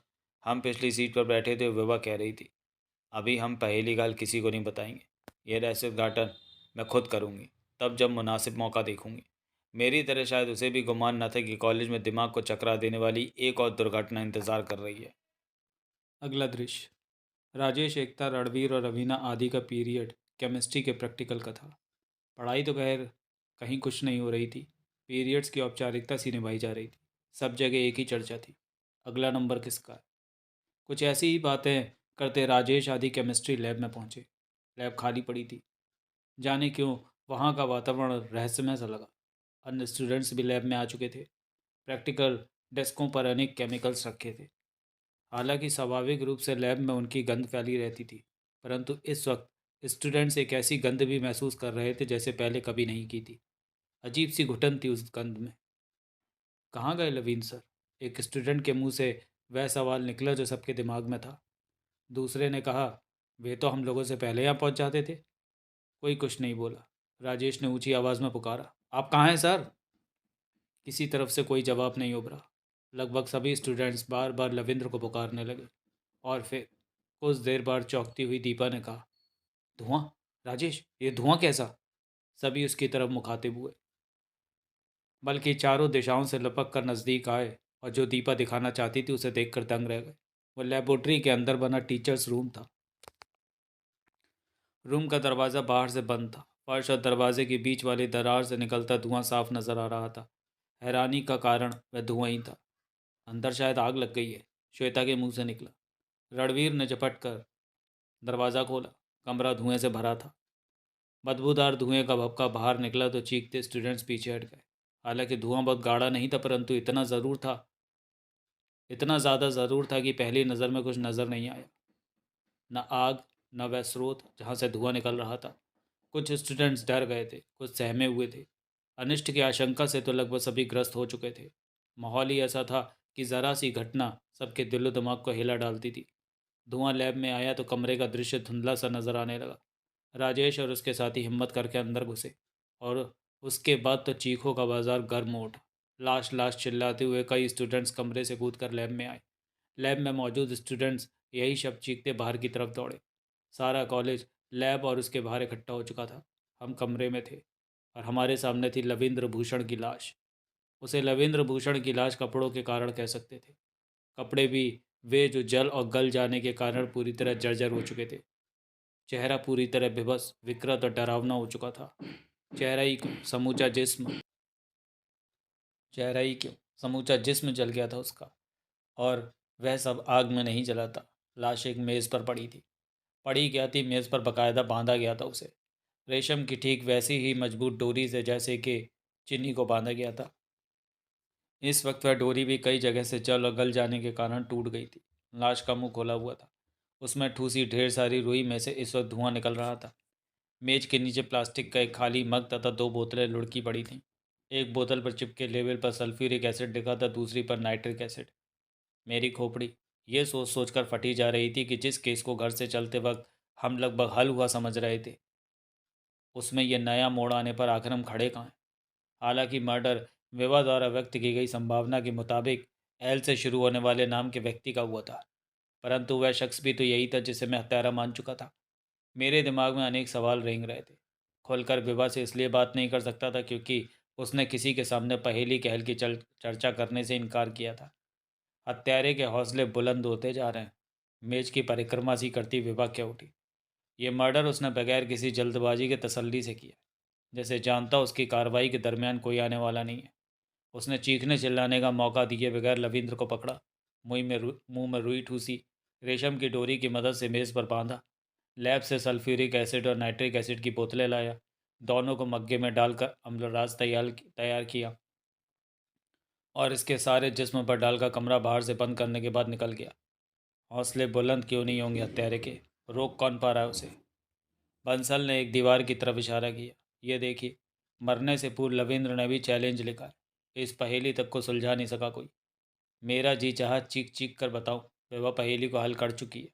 मगर मैं कुछ न कह सकता था, नवेबा ने कहा। मगर उसके गुलाबी होठों पर हल्की सी मुस्कान ज़रूर उभरी। बोली, इस वक्त केवल इतना कह सकती हूँ, हत्यारा हमें किसी भ्रम जाल में फंसाने के लिए मकतूल को मजबूर करके उसके हाथ से ये लफ्ज़ लिखवाता है। मुझे तो नहीं लगता ऐसा, राजेश ने कहा। सत्या मैडम ने सबके सामने अपनी मर्जी से यह शब्द लिखा। कम से कम हमें तो नहीं लगा कि वे किसी के द्वारा मजबूर की गई थी। बहुत से सवालों के जवाब विभा के पास है राजेश। मैं खुद को इतना कहने से ना रोक सका, मगर वक्त से पहले बताना ठीक नहीं समझती। पता नहीं कब आएगा वक्त। राजेश बड़बड़ा कर चुप हो गया। आएगा राजेश, तुम जैसे ब्रिलियंट लड़के को निराश नहीं होना चाहिए, विभा ने कहा। एक हद तक मुजरिम इन्वेस्टिगेटर को ज़रूर छकाता है, मगर हमेशा नहीं छकाता रह सकता। इन्वेस्टिगेटर को रास्ते मुजरिम की भूल चूक और गलतियों से मिलते हैं, और हो सकता है जब सारे रहस्य खुलें तो तुम खुद कहो जो हो रहा था ठीक हो रहा था, यही होना चाहिए था। ये क्या कह रही हैं आप? मेरी कुछ समझ में नहीं आया। सारी बातों को अभी समझने की कोशिश मत करो। राजेश से कहे गए विवाह के अंतिम शब्द मेरे लिए भी पहेली बन गए। समझ ना सका आखिर वह कहना क्या चाहती है। चैलेंज वाली पहेली हल करने के बाद विभा मुझे एक पहेली में तब्दील होती नजर आई। तभी वहाँ जैकी पहुँच गया। विभा के कहने पर उसे फ़ोन कर दिया था। कमरे में घुसते ही उस पर भी वही प्रतिक्रिया हुई जो हम पर हुई थी। लाश का निरीक्षण करने के बाद सारे कमरे का निरीक्षण करती उसकी नज़र दीवार पर चौक से लिखे गए अक्षरों पर पड़ी। वह बड़बड़ा उठा। फिर वही चैलेंज। उतरवाओ इसका फ़ोटो, भेजो एक्सपर्ट्स के पास। बंसल ने कहा, इसके अलावा हम कर क्या रहे हैं? वाकई जैकी क्या उठा। बंसल साहब ठीक कह रहे हैं विभा जी। ऐसा लगता है जैसे हमारे करने के लिए कुछ रह ही नहीं गया। मैंने लॉकेट के बारे में जितना सोचा, हत्यारा लविंद्र ही लगा, और अब तोहफे की शक्ल में हत्यारे की तरफ से उसी की लाश पेश है। सारे रास्ते पुनः ब्लॉक। बंसल साहब, विभा ने जैकी की बात पर ध्यान दिए बगैर प्रिंसिपल से कहा, मुझे कॉलेज के एक एक स्टूडेंट, प्रोफेसर और अन्य स्टाफ के नामों की सूची चाहिए। मैं हर चीज़ देने को तैयार हूँ, मगर प्लीज़ किसी तरह हत्याओं के इस सिलसिले को रोकिए। ये सब होता रहा तो मैं तो शायद हार्ट अटैक से ही मर जाऊंगा। आओ जैकी, कहने के साथ वह कमरे से बाहर निकल गई। अगला दृश्य। पहेली का हल सुनते ही जैकी उछल पड़ा। मुंह से निकला, हद हो गई। अक्षर का मतलब अलग था और हम उन्हें मिलाकर बने शब्द अर्थात चैलेंज पर अटके रहे। हल समझ में आने के बाद आपकी थ्योरी एकदम सही है विभा जी। कहीं लोच नज़र नहीं आ रहा मुझे। यकीनन चैलेंज के जरिए सत्या अपने प्रेमी को अपने कातिलों का नाम बता गई, और उसके बाद हुए सारे मर्डर सत्या की हत्या का रिवेंज है। ये तय है हत्यारा उसका प्रेमी ही है। अब केवल ये पता लगाना रह जाता है कि वो कौन है। तुम्हारे ख्याल से इन 9 लोगों ने सत्या की हत्या क्यों की?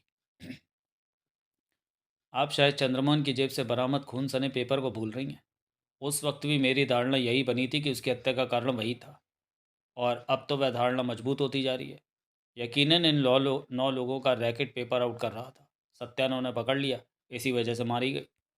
अगर चंद्रमोहन अन्य 8 लोगों के साथ सत्या का कातिल था, तो मरने से पूर्व तुमसे बात करते समय वो किस मानसिक अवस्था में था?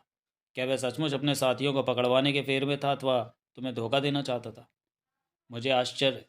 वेद जी ने हवालात में उसकी हालत देखी थी। जितना टॉर्चर मैंने किया था, उसके बाद उसे टूट जाना चाहिए था। कबूल कर लेना चाहिए था कि उसने फला फला 8 व्यक्तियों के साथ सत्या की हत्या की, मगर नहीं टूटा। मुझे भी लगा वह कातिल नहीं है, इसलिए छोड़ दिया। मगर मेरा ख्याल है टॉर्चर ने उसे हिला डाला था। वह सोचने पर मजबूर हो गया कि देर सवेर सत्या के हत्यारे का मैं पता लगा लूँगा। उस वक्त जब इंस्पेक्टर को पता लगेगा कि मैं भी कातिलों में एक हूँ, तो शायद इंस्पेक्टर इस बात पर क्रोध होकर सबसे ज़्यादा बुरी गत मेरी ही बनाए कि मैं उसके टॉर्चर के बावजूद नहीं भांगा था। अब हम अपनी थ्योरी को सच मानकर उस वक्त की कल्पना करते हैं जब मैंने चंद्रमोहन को छोड़ा।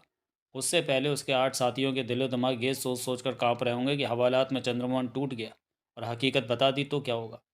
उन्होंने राहत की सांस तब ली होगी जब चंद्रमोहन ने बताया होगा कि इंस्पेक्टर उससे कुछ नहीं उगलवा सका।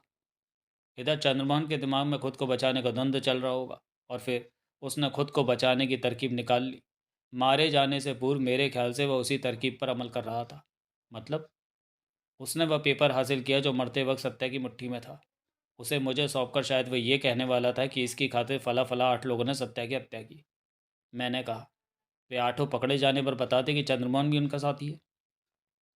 उस वक्त चंद्रमोहन कहता, वे झूठ बोल रहे हैं, मेरा नाम केवल इसलिए ले रहे हैं क्योंकि मैंने इन सब की पोल खोली है, पकड़वाया है। इस अवस्था में मैं वही सच्चा नज़र आता। बात तो जचने वाली है। कहने के साथ मैंने विभा की तरफ देखा। फ़ोन करते वक्त शायद वह इसी फिराक में था और उसी समय मारा गया। यानी हत्यारे को मालूम था वह सत्या के हत्यारों का भेद पुलिस पर खोलने वाला है। वो उन्हें कानून के हवाले नहीं करना चाहता, खुद सज़ा देने का तलबगार है। जाहिर है। CHAL और L मारे जा चुके हैं, बाकी बचे ENHE को क्यों ना हम गिरफ्तार कर लें। ये वो लिस्ट है जो मेरे मांगने पर बंसल ने दी थी, विभा ने लिस्ट दिखाते हुए कहा। कॉलेज में ऐसे 40 लोग हैं जिनके नाम ENGE से शुरू होते हैं। क्या हमें सबको गिरफ्तार कर लेना चाहिए? ये पता लगाना शायद मुश्किल नहीं होगा कि इन 40 में से वे 4 कौन से हैं जो सत्या के मर्डर में शामिल रहे। मैंने कहा, दरअसल अभी वे समझ नहीं रहे होंगे कि मर केवल वे रहे हैं जिन्होंने सत्या की हत्या की, और हत्यारे के अगले शिकार वे हैं। ये बात समझ में आती, वे कदमों में गिर जाएंगे हमारे। समझाए कौन? हम। सोचना यही है वेद, विभा ने कहा। ये बात उन्हें समझाई जाए या नहीं, सोच लो। 40 में से 4 छाटे तो जा सकते हैं, परंतु खुलना सभी के साथ पड़ेगा, और सबके साथ खुलने का मतलब है वह ये बात सारे कॉलेज में फैल जाना जो इस वक्त केवल हमें मालूम है। पहले ही आतंक छाया हुआ है, ये बात खुलने के बाद तो दहशत फैल जाएगी चारों तरफ। साथ ही हत्यारा भी जान जाएगा कि हम क्या जान गए। तो करें क्या? जैकी बोला। मेरा एक सजेशन है विभा जी। बोलो। अगर उसी क्रम में चला जाए जिस क्रम से हत्याएं हो रही है, तो हत्यारे का अगला शिकार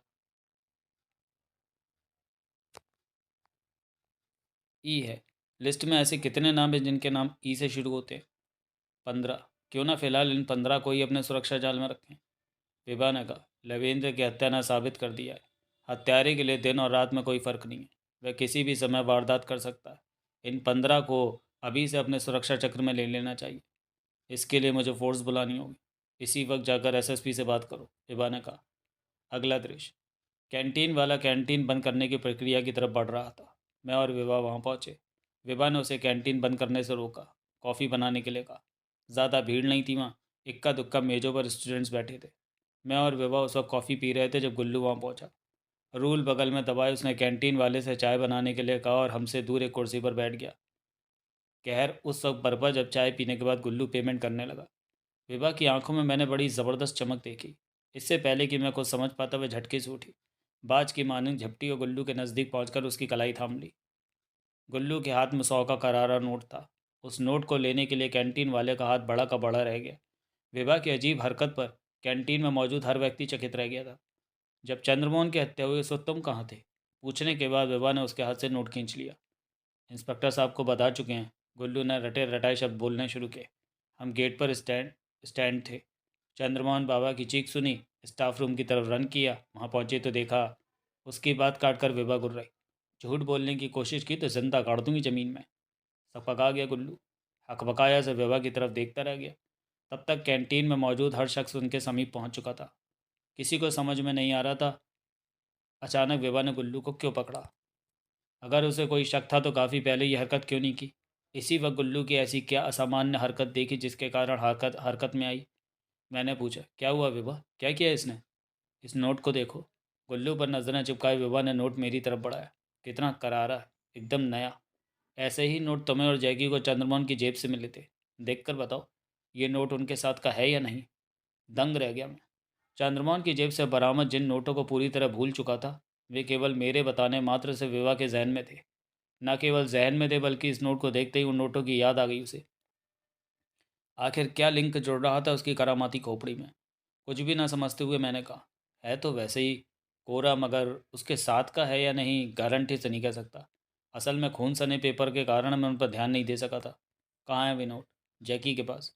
मोबाइल पर फ़ोन करो उसके, नोटों के नंबर पूछो। ओके। कहने के साथ मैंने कैंटीन से निकलने के लिए कदम बढ़ाई थे कि विभा ने कहा, या ठहरो, मैं ठिठका। पहले इसी से पूछते हैं। विभा ने गुल्लू से सवाल किया। बोलो, ये नोट उन्हीं के साथ का है या नहीं? गुल्लू चुप। सच बोलोगे तो माफ़ कर सकती हूँ। जैकी से बात करने के बाद हकीकत सामने आई तो तुम्हारे लिए मुश्किलें खड़ी हो जाएंगी। टूट गया गुल्लू। बोला, उन्हीं के साथ का है। और कितने? 1। निकालो।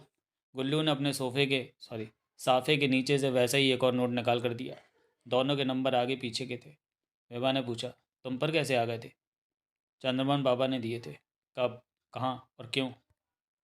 बात उसी नाइट की है जिस नाइट उनका मर्डर हुआ। हम राउंड पर थे।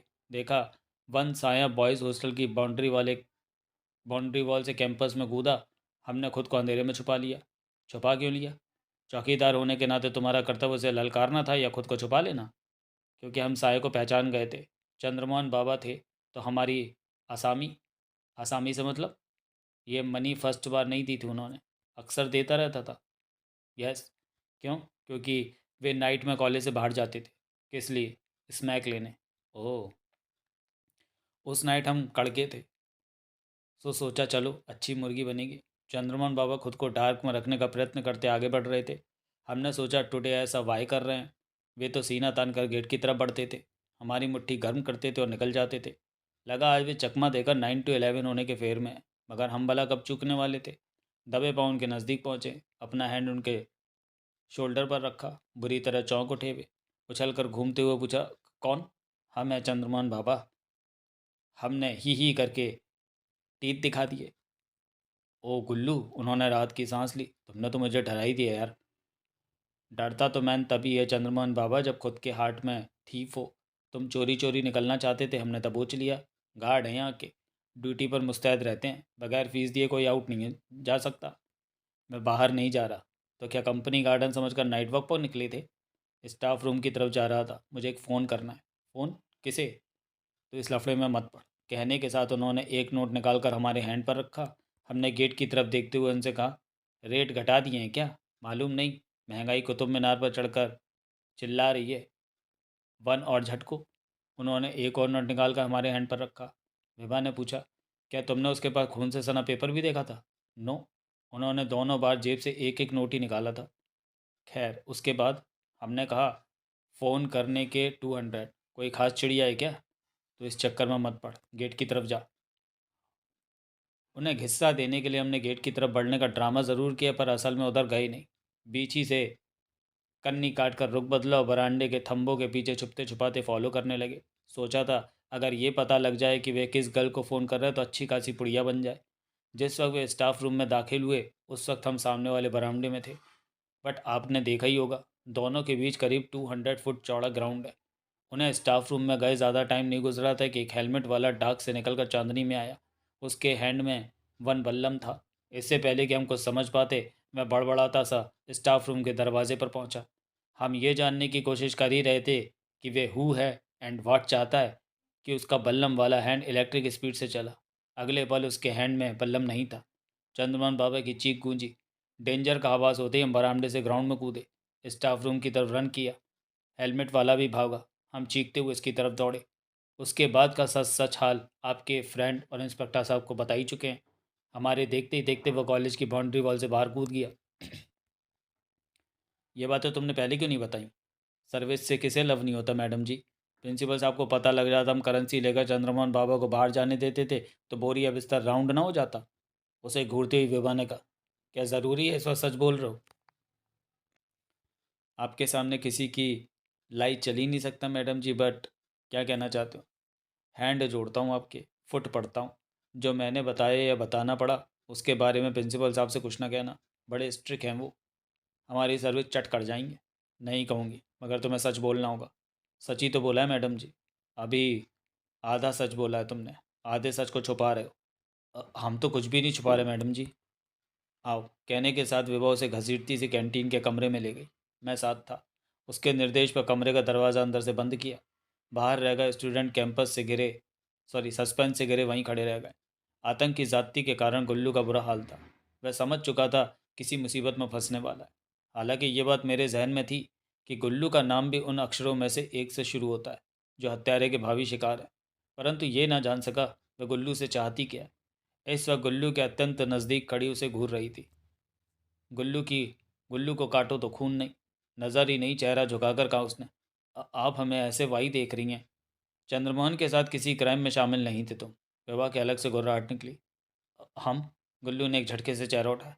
हम भला किस क्राइम में शामिल होते? तुमने अभी अभी कहा। मेरे सामने झूठ नहीं चल सकता। मैं जान चुकी हूँ बेवकूफ़। तुम पेपर आउट करने वाले रैकेट के मेंबर हो। तुमने चंद्रमोहन, हिमानी, अल्लाह रखा, ललिता, लविंद्र और दूसरे साथियों के साथ मिलकर सत्या की हत्या की। चेहरा निचुड़ गया गुल्लू का। क्षण मात्र में अपराधी सा नजर आने लगा वह। विभा उस पर प्रेशर बढ़ाने के लिए गुर्राई। हकीकत जानते हुए भी मैंने किसी से कुछ नहीं कहा है। सोचो, इस बार मैंने इंस्पेक्टर को बता दिया तो क्या हाल करेगा तुम्हारा? नो नो मैडम जी। वह पचाड़ से खाकर विभा के कदमों में गिर गया। उसके हवाले मत करना।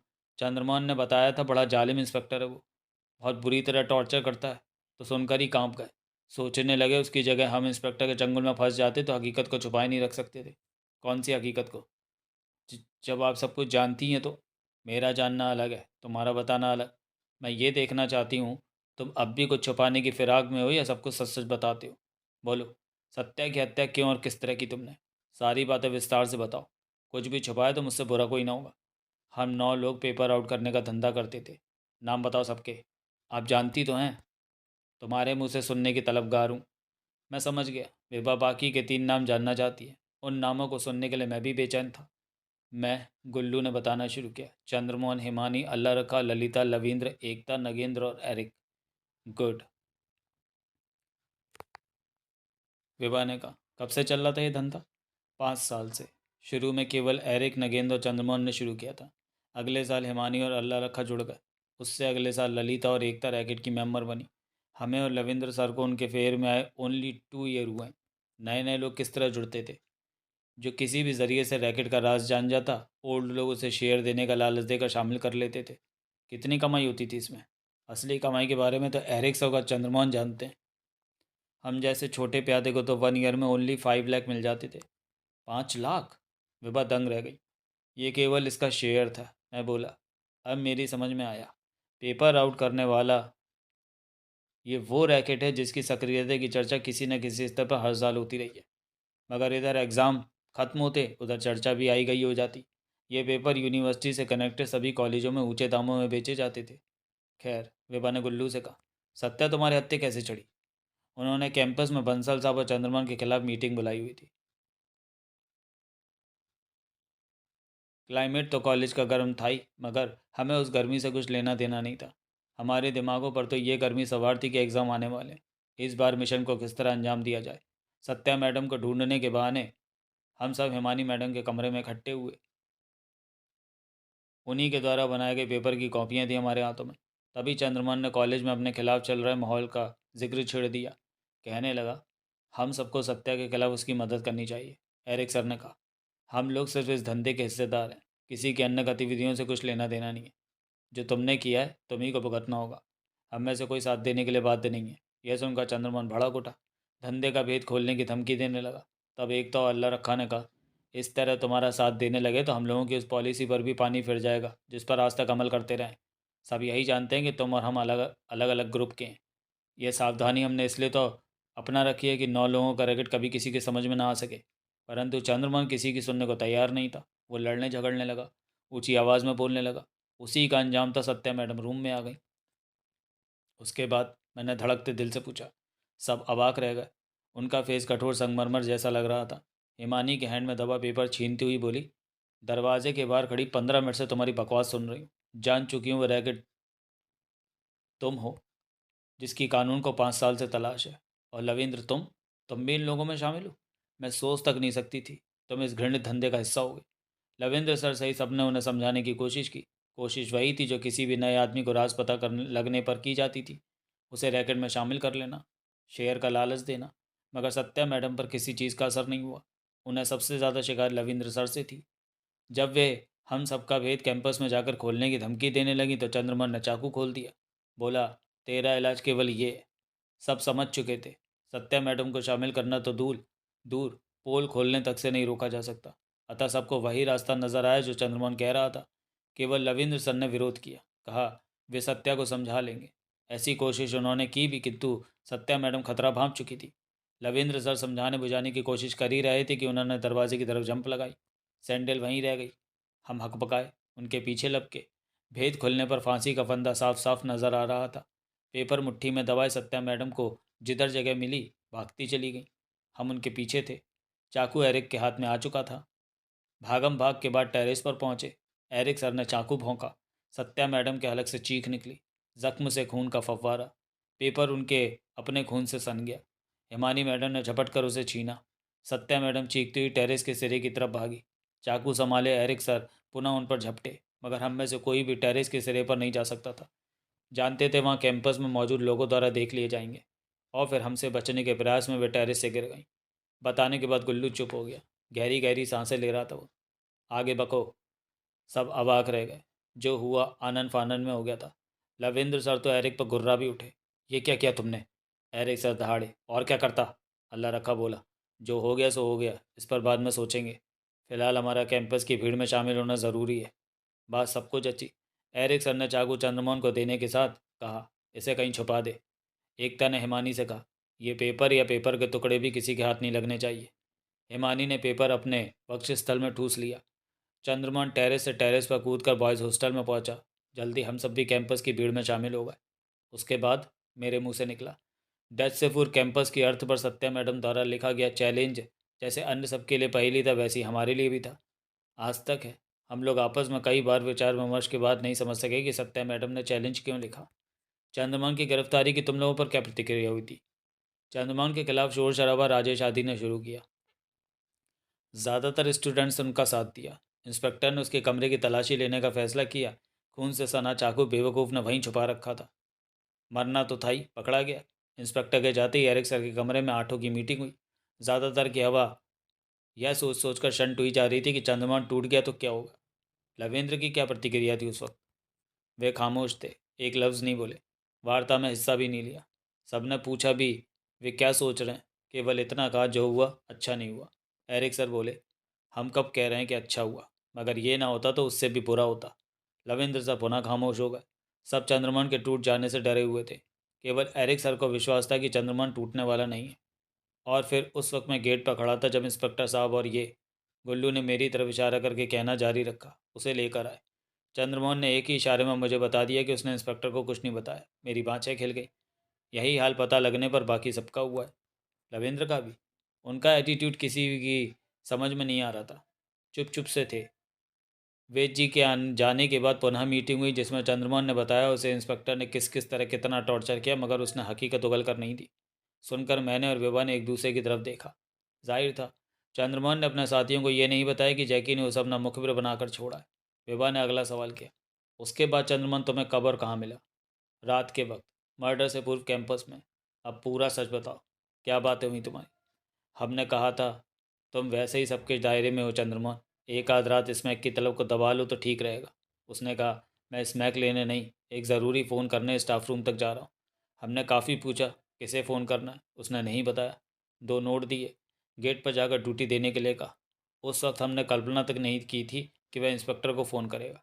जहन में यही था कि शायद किसी लड़की को फ़ोन करने वाला है, इसलिए फॉलो किया। उसके बाद वही सब हुआ जो बता चुके हैं। उसकी जेब से सत्या के खून से सने पेपर की बरामदगी और वह जानने के बाद तुम लोगों पर क्या प्रतिक्रिया हुई कि वह जैकी को सारा भेद बताने वाला था? सबके सामने तो कोई किसी किस्म की प्रतिक्रिया व्यक्त कर ही नहीं सकता था, कुल्लू ने कहा। बाद में मीटिंग हुई। हिमानी मैडम के कमरे से सत्या मैडम के खून से सना पेपर गायब पाया गया। सब समझ गए उसे चंद्रमोहन ने चुराया होगा। इंस्पेक्टर बता ही चुका था कि चंद्रमोहन ने फ़ोन पर उससे क्या और कितनी बातें की। उनसे जाहिर था चंद्रमोहन खुद को बचाकर हमें फंसाने के फेर में था। सबकी एक ही राय बनी, अच्छा हुआ मारा गया। यह सवाल नहीं उठा मारा किसने, उठा क्यों नहीं। काफ़ी जद्दोजहद हुई मगर नतीजा किसी की समझ में नहीं आया। उसे किसने और क्यों मारा? लवेंद्र की प्रतिक्रिया क्या थी? मैंने चौंक कर विभा की तरफ देखा, समझ नहीं पाया वह बात बात पर लवेंद्र की ही प्रतिक्रिया जानने के लिए उत्सुक क्यों है? सवाल करने का मौका नहीं था क्योंकि गुल्लू ने बोलना शुरू कर दिया था। जद्दोजहद में कोई खास हिस्सा नहीं लिया उन्होंने, मुनासिब शायद यही कहना होगा, वे चुप चुप से थे। उसके बाद हिमानी, अल्लाह रखा, ललिता और अब लवेंद्र की हत्या पर तुम्हारे ग्रुप की क्या प्रतिक्रिया रही? लवेंद्र सर की हत्या के बाद हम लोग अभी मिल नहीं पाए, लेकिन हर हत्या के बाद मीटिंग होती रही। हर बार यही विचार विमर्श हुआ कि यह सब हो क्या रहा है, कौन और क्यों कर रहा है हत्याएं। किसी की समझ में कुछ नहीं आया। ये सवाल नहीं उठा हत्याएं तुम्हारे ही ग्रुप की क्यों हो रही हैं? उठा था। अल्लाह रखा और ललिता की हत्या के बाद लवेंद्र सर ने उठाया था। उन्होंने कहा, पहले चंद्रमोहन, उसके बाद हिमानी और अब अल्लाह रखा तथा ललिता। हमारे ही ग्रुप के लोग क्यों मर रहे हैं? मुझे लगता है कोई पेपर आउट करने वाले रैकेट के पीछे पड़ गया है। एक एक करके सबको ख़त्म करता जा रहा है वो। एरिक सर ने विरोध किया, बोले, अपने बेसिर पैर के ख्याल से दहशत मत फैलाओ। जो मरे वे हमारे ग्रुप के थे, ये केवल इत्तेफाक है। सत्या मैडम के अलावा हमारा राज जानता ही कौन है, और वह इस दुनिया में नहीं है। रविंद्र सर ने कहा, मुझे लगता है कोई हमसे सत्या की हत्या का बदला ले रहा है। एरिक सर भड़क उठे, चोर की दाढ़ी में तिनका वाली बात मत करो। किसी को पता नहीं सत्या की हत्या हमने की है, फिर भला कौन बदला लेगा? ये कुछ और चक्कर चल रहा है। बैठती हुए सबने गुनाह से जोड़कर सबका दिमाग खराब मत करो। लवेंद्र सर ये बड़बड़ाने के बाद चुप हो गए कि अगर ये इत्तेफाक है तो बड़ा अजीब है। एरिक सर ने कहा, लवेंद्र की बातों से डरकर कोई अपना मुंह फाड़ने की बेवकूफ़ी ना करे। हम लोग केवल तभी तक सुरक्षित हैं जब तक इंस्पेक्टर विभा और वो लेखक ये सोच रहे हैं कि सत्या का मर्डर भी इन्हीं मर्डर्स की श्रृंखला है। जैसे ही उन्हें पता लगा सत्या की हत्या हमने की है, हमारी गर्दनों में फांसी के फंदे पड़े होंगे। मैंने कहा, लेकिन सर, पता तो लगना चाहिए मर्डर्स कर कौन रहा है। तीन तीन इन्वेस्टिगेटर जुटे पड़े हैं, अपना दिमाग ख़राब करने की ज़रूरत नहीं है हमें। हमारी पॉलिसी वही रहनी चाहिए जब तक है, चुप्पी, और वैसा एटीट्यूड जैसा दूसरे स्टूडेंट्स और प्रोफेसर का है। दूसरे लोगों से ज़रा भी ज़्यादा सक्रियता दिखाने या एग्रेसिव होने की कोशिश की तो इन्वेस्टिगेटर्स की नज़रों में आ जाएंगे। वो हमारे हित में नहीं होगा। देर सवेर हत्यारे को पकड़ ही लेंगे वे। तब सत्या की हत्या भी उसी के मत्थे मर जाएगी। हमारी तरफ ध्यान तक नहीं जाएगा किसी का। विभा ने कहा, तुम ही में से एक और मारा गया, अब कैसे उठते हो तुम? अब तो हमें भी लविन सर की बात ही ठीक लगती है। कोई हमारे रैकेट को, सत्या मैडम के हत्यारों को एक एक करके ख़त्म कर रहा है। शायद अगला नंबर मेरा ही है। चैलेंज का मतलब तुम लोगों की समझ में अब तक नहीं आया? नहीं, क्या आपकी समझ में आ गया? शड़प, विभा गुर्राई। गुल्लू सब पका उठा। कुछ देर विभा जाने क्या सोचती रही, फिर बोली, सत्या की हत्या करने और पेपर आउट करने की सज़ा से खुद को बचाना चाहते हो तो जो बातें हुई उनका एक लफ्ज़ भी एकता नगे तो एरिक को नहीं बताओगे? बिल्कुल नहीं बताऊंगा मैडम जी। आप नहीं चाहेंगी तो क्यों बताऊंगा? अगर वे तुम्हें मीटिंग में कॉल करते हैं तो उसे उसी तरह अटेंड करोगे जैसे हमसे बातें होने से पहले करते रहो। बिल्कुल ऐसे ही होगा। बट पको, आप सेव तो कर लेंगी ना? मैं हमारा साथ दोगे तो फ़ायदा होगा। कैंटीन के बाहर अजीब सा शोर उभरा, जैसे जो स्टूडेंट्स का हुजूम वहाँ पहुँचा। हम तीनों का ध्यान उस तरफ गया। कैंटीन के दरवाजे पर ज़ोर से दस्तक दी गई। स्टूडेंट्स भन्ना हुए गुस्से में नजर आ रहे थे। उनका नेतृत्व राजेश कर रहा था। भीड़ में एकता, एरिक और नगेंद्र भी थे। मैंने नोट किया, गुल्लू की तरफ खास नज़रों से देखा उन्होंने, जैसे जानना चाहते हो कि अंदर क्या बातें हो रही थी और उसने हमें क्या बताया। उनकी इन नज़रों को मैं इसलिए नोट कर सका क्योंकि जान चुका था वे एक ही थाली के चट्टे बट्टे हैं। ऐसा ना होता तो शायद उनकी गतिविधियों पर ध्यान नहीं जाता। मैंने ये सोचकर नज़रें हटा ली कि कहीं वे भी न ताड़ जाएं कि मैं उनके बारे में कुछ जान गया हूँ। आप यहाँ बंद कैंटीन में गुल्लू से जाने क्या बातें कर रही हैं विभा जी? और वहाँ हमें लगता है एक मर्डर और हो चुका है। राजेश के लहजे में हल्का सा रोष था। एक और मर्डर? मेरे हलक से चीख सी निकल गई। किसका? लोकेश नहीं मिल रहा। कौन लोकेश? मेरी क्लास का स्टूडेंट है, दीपा ने आगे बढ़कर कहा। बगैर लाश मिले किसी को मरा नहीं समझना चाहिए बेटे। राजेश ने पूछा, क्या हम जान सकते हैं कि बंद कैंटीन में आप गुल्लू से क्या बातें कर रही थी? पंसल साहब, इसे माफ़ कर दें तो ज़रूर बता सकती हूँ। हम हमसे क्या मतलब? आप ही से मतलब है। आप इसकी नौकरी छीन सकते हैं। इस डर से डर कर इसने उस रात की एक महत्वपूर्ण घटना का जिक्र नहीं किया जिस रात चंद्रमोहन की हत्या हुई। ऐसी कौन सी घटना थी? आप इसे सज़ा ना देने का वादा करें तो बताऊं। वादा करते हैं। तब विभा ने वह सब बता दिया जो गुल्लू ने नोट पकड़े जाने के बाद कैंटीन के बाहर ही बता दिया था। मैं समझ सकता था वैसे विभा ने एकता, नगेंद्र, एरिक के मनों से यह शंका मिटाने के लिए किया था कि बंद कैंटीन में गुल्लू ने वही सब कुछ उगल तो नहीं दिया। विभा के चुप होने पर एक स्टूडेंट ने कहा, ये सब तो गुल्लू बाहर ही बता चुका था। हमें वे बातें जाननी है जो कैंटीन के अंदर हुई। मैंने और विभा ने उसे एक साथ गौर से देखा। वह उन स्टूडेंट्स में से एक था जिनके सामने गुल्लू को घसीटकर कैंटीन के अंदर ले जाया गया था। विभा ने सभी शंकाओं पर पानी फेरने की मंशा से कहा, उसी सब की डिटेल जानने के लिए कैंटीन के अंदर ले जाया गया था उसे। जानना ही चाहते हो तो सुनो। कहने के बाद वह एक पल के लिए चुप हुई। अगले पल इस तरह बोली जैसे बहुत बड़ा रहस्य उद्घाटन कर रही। जिस रात चंद्रमोहन कैंपस की दीवारों पर अपने द्वारा तैयार किए गए दृश्यों के नंगे फोटो लगा रहा था, उस रात भी इसने उससे 500 रुपये लेकर अपना मुंह बंद रखा। सभी घृणित नज़रों से गुल्लू को घूरने लगे। बंसल ने कहा, वादा न किया होता तो हम इसी बार नौकरी से निकाल देते इसे। उस कांड में जितना गुनहगार चंद्रमोहन था उतना ही ये भी है। रात ही में शोर मचाकर उसे पकड़वा देता तो। उस बात को छोड़िए बंसल साहब, फिलहाल हमारे लिए लोकेश को ढूंढना ज़्यादा ज़रूरी है। कहने के बाद विभा ने सवाल किया, क्या आपके पास लोकेश का फ़ोटो होगा? हम उसका एडमिशन फॉर्म निकलवा लेते हैं। वो तो निकलवाइए, मगर क्या ऐसा फ़ोटो नहीं मिल सकता जिसमें लोकेश की पूरी कद काठी हो? पिछले साल का ग्रुप फ़ोटो मिल सकता है। गुड, वो भी निकलवा दीजिए। हुक्म सा देने के बाद उसने स्टूडेंट से कहा, तुम्हारे साथ लोकेश को हम भी तलाश करते हैं। सारी बातें सुनने के बाद जैकी कह उठा, केस तो हल हो चुका है। हत्यारे के पकड़े जाने से पहले कैसे हल हुआ माना जा सकता है? वो बात ठीक है, मगर गुल्लू के बयान के बाद स्पष्ट हो गया हमारी संभावनाएं ठीक थी। ये केस दो हिस्सों में बटा हुआ था। पहला सत्या का मर्डर, दूसरा अन्य मर्डर। हम भूल ही ये कर रहे थे कि अन्य मर्डरों को भी सत्या के मर्डर की श्रृंखला मानते रहे। ऐसे ही नहीं मानते रहे। इसे हत्यारे की चालाकी भरी वो चाल कही जाएगी जिसमें हम फंसे रहे। उसने हर मकतूल से चैलेंज लिखवाकर न केवल सभी मर्डरों को सत्या के मर्डर की श्रृंखला बना दिया बल्कि पहेली को और ज़्यादा उलझा दिया। मगर तुम उलझने वाली कहाँ जाने मन, मैंने मस्ती के मूड में कहा। पहले पहेली हल की, उसके बाद गुल्लू को पकड़ा। केस के एक हिस्से यानी सत्या के मर्डर की बखिया तो उधेड़ ही चुकी हो। कातिल सामने, हम कत्ल का कारण जान चुके हैं। मैंने पहले भी कहा, फिर कहूँगी, मुजरिम कुछ देर के लिए इन्वेस्टिगेटर्स को भले ही छका ले मगर हमेशा नहीं छकाए रख सकता। वही बात अन्य कत्ले के कातिल पर लागू है। जैकी, कितनी जानकारी है सब हमारे पास है, उनके आधार पर तुम्हारे ख्याल से हमारा अगला कदम क्या होना चाहिए? गुल्लू, एकता, एरिक और नगेंद्र को सत्या की हत्या के इल्ज़ाम में गिरफ्तार करके फ़ौरन जेल में ठूस देना चाहिए। फ़ायदा? कॉलेज में कत्ल होने रुक जाएंगे और जेल में शुरू। मतलब, ये बात अच्छी तरह दिमाग में उतार लो जैकी। हत्यारा भावुकता के तहत सत्या के हत्यारों की हत्या कर रहा है। ऐसा हत्यारा जब तक नहीं पकड़ा जाता तब तक जेल तो क्या, पाताल तक अपने शिकारों का पीछा नहीं छोड़ता। जो स्टोरी यहाँ चल रही है वो जेल में चल पड़ेगी। जेल में किसी को कत्ल करना इतना आसान नहीं होता। वहाँ पहुँचना और कत्ल करने के बाद निकल जाना अपने आप में। मेरे ख्याल से तुम पूरी तरह गलत हो। जेल में घुसना क्या मुश्किल है? चलते को थप्पड़ मारो और जेल पहुँच जाओ। कत्ल करने के बाद निकलने की क्या ज़रूरत है वहाँ से? हत्यारा उतनी ही आसानी से खुद को कैदियों की भीड़ में छुपा सकता है जितनी आसानी से कॉलेज की भीड़ में छुपा हुआ है। आप कहना क्या चाहती हैं? हम हत्यारे के लिए मजबूत जाल बिछा सकते हैं। नए हालात में 15 व्यक्तियों की सुरक्षा करने की ज़रूरत नहीं है। जानते हैं हत्यारे का अगला शिकार एकता या हरेक है। हत्यारा ये नहीं जानता कि हम ये जानते हैं।